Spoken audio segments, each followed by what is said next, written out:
welcome to our 5th video lesson.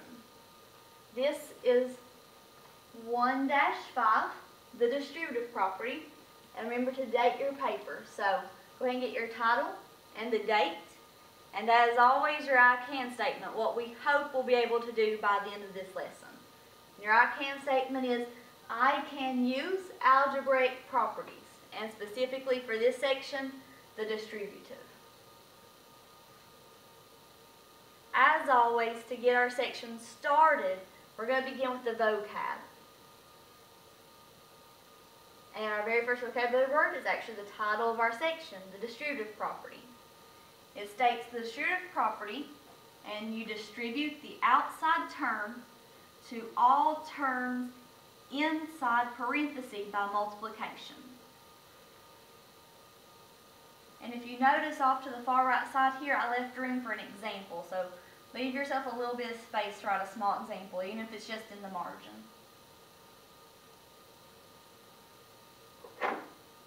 So the distributive property, if I have something on the outside, so outside term, so I'm going to pick 3.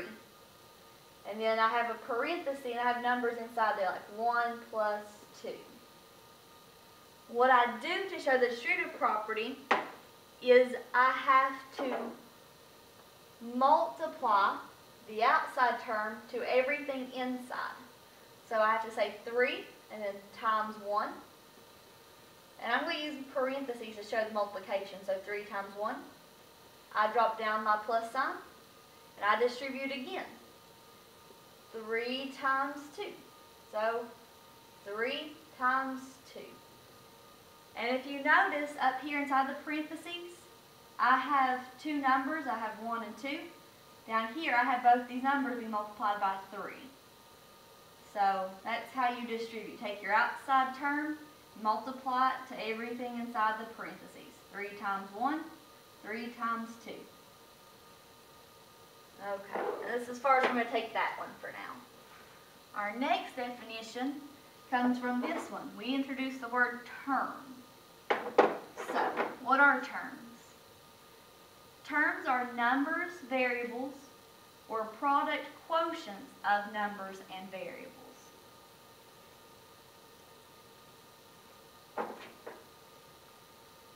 An example of a term would just be a number, like I could say 2, or just a variable, so I could pick the variable x, or I can make it a product of a number and variable, so 3y.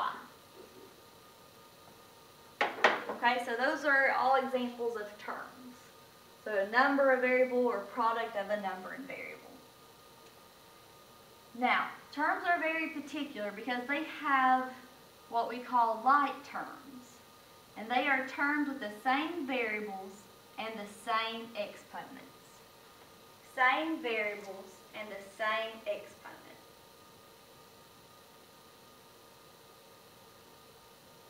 Okay. Now with like terms, there comes an extra rule. Okay? Basically the terms up here talk about them individually as a number or a variable, a product of a number and variable. Like terms are specific in that they have to have the same variables and same exponents. That's because if we're working with like terms, we can only use them for adding and subtraction because they tell us what to add together and they tell us what to subtract from. So, used for identifying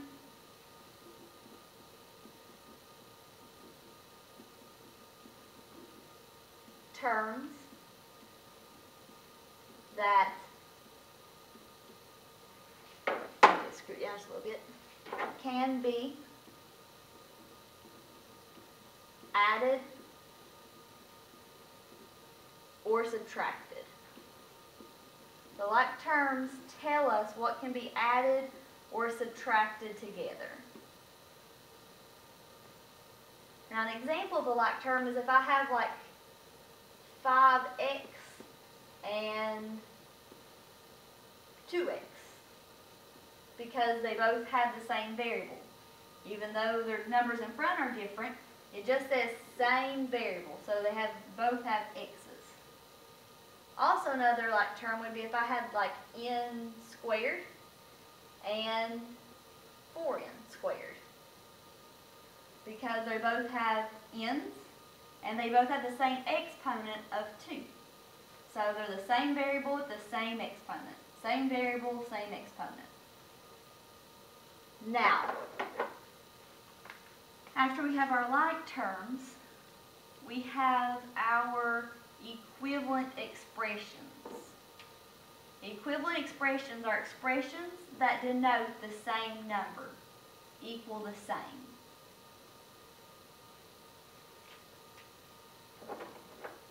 And equivalent expressions ties back in our properties that we saw yesterday, in that if I have 4 plus 1 equals 3 plus 2, we know that the expression on this side, 4 plus 1 is 5, and we know that 3 plus 2 is 5, so they're the same thing, same number.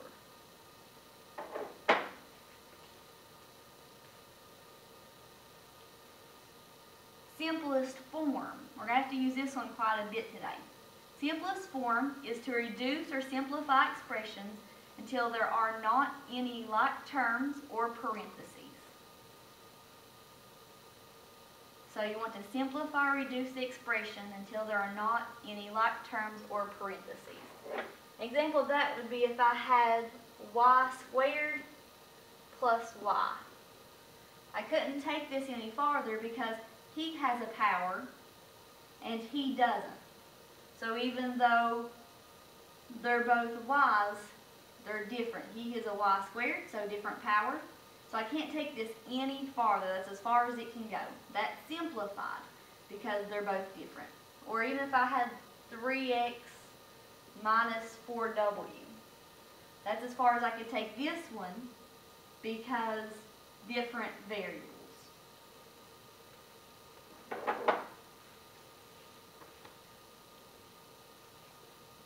Coefficient. This one's a very important one. We're going to talk about this one quite a bit over the course of the year. Coefficient is the numerical factor of terms. Got my S there. So it's the numerical factor of terms with variables. And basically what that just means is that it's the number in front of variables. So if I give you 5x, then 5 is the coefficient because he is the number in front of the variable. Oh, kind of squeeze off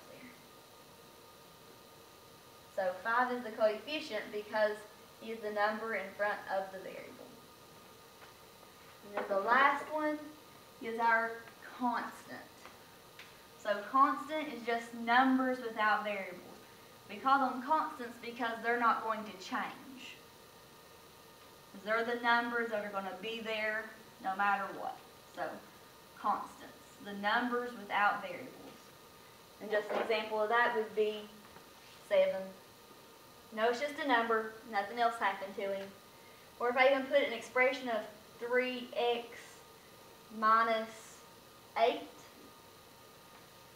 then 8 would be the constant because he is the number by himself, number without variables.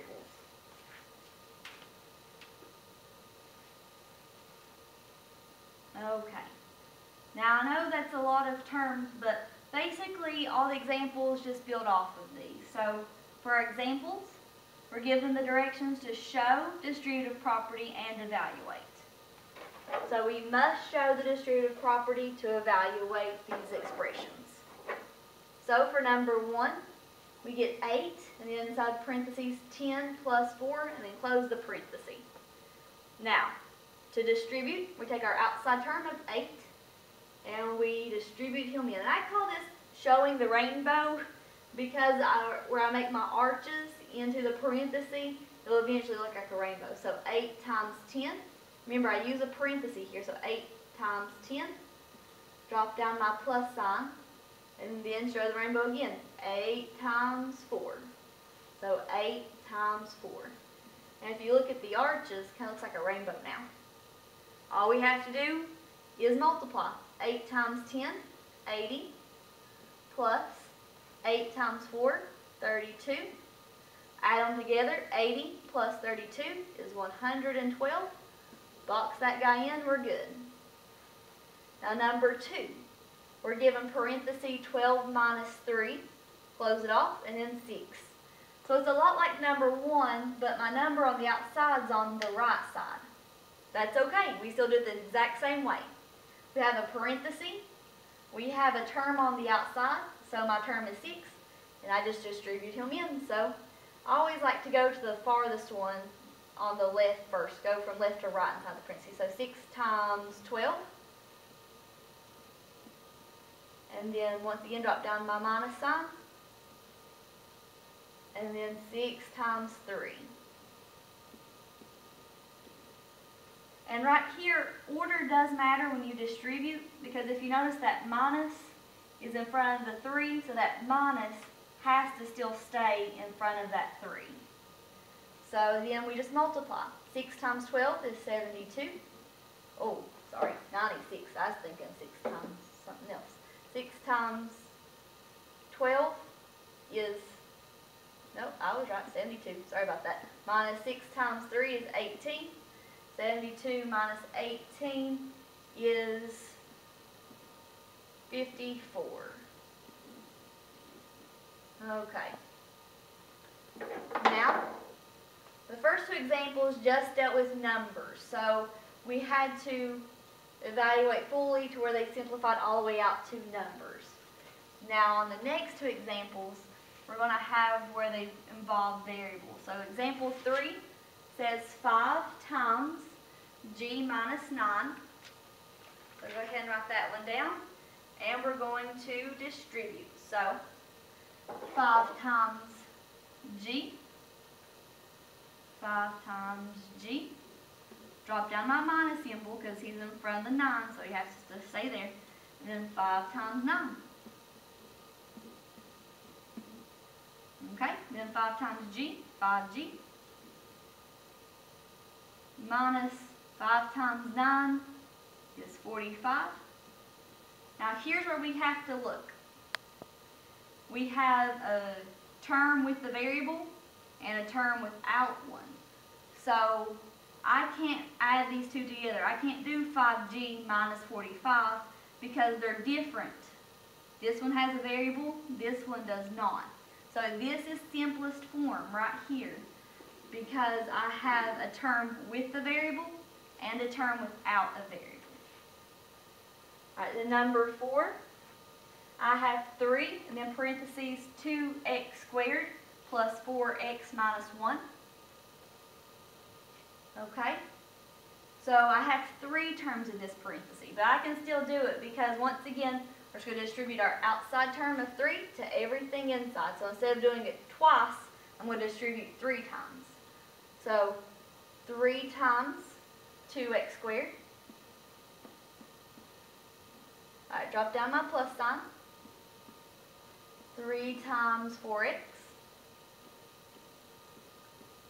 And then I'm going to drop down my minus symbol. And then my last rainbow is 3 times 1. 3 times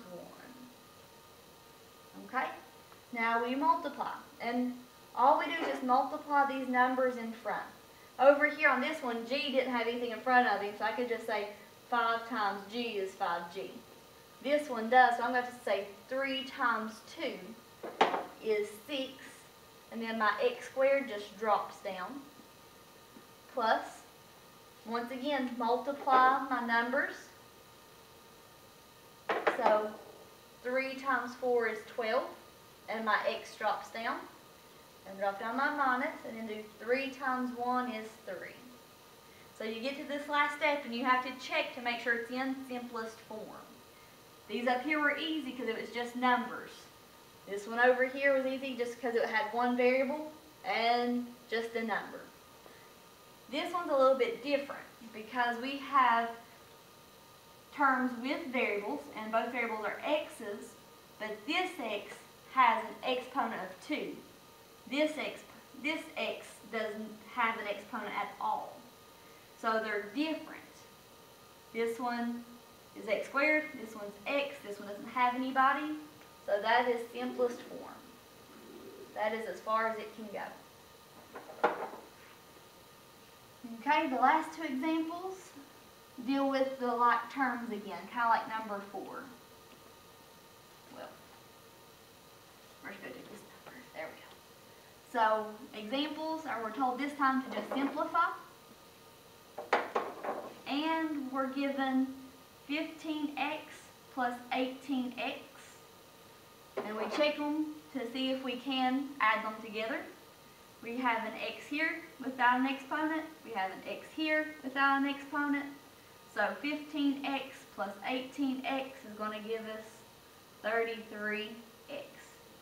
Basically, the x just drops down. Nothing really happens to him. So 15x plus 18x just gives us 33x. He just drops down. Nothing happens to him. Okay? Then number 6, we're given 10n plus 3n squared plus 9n squared.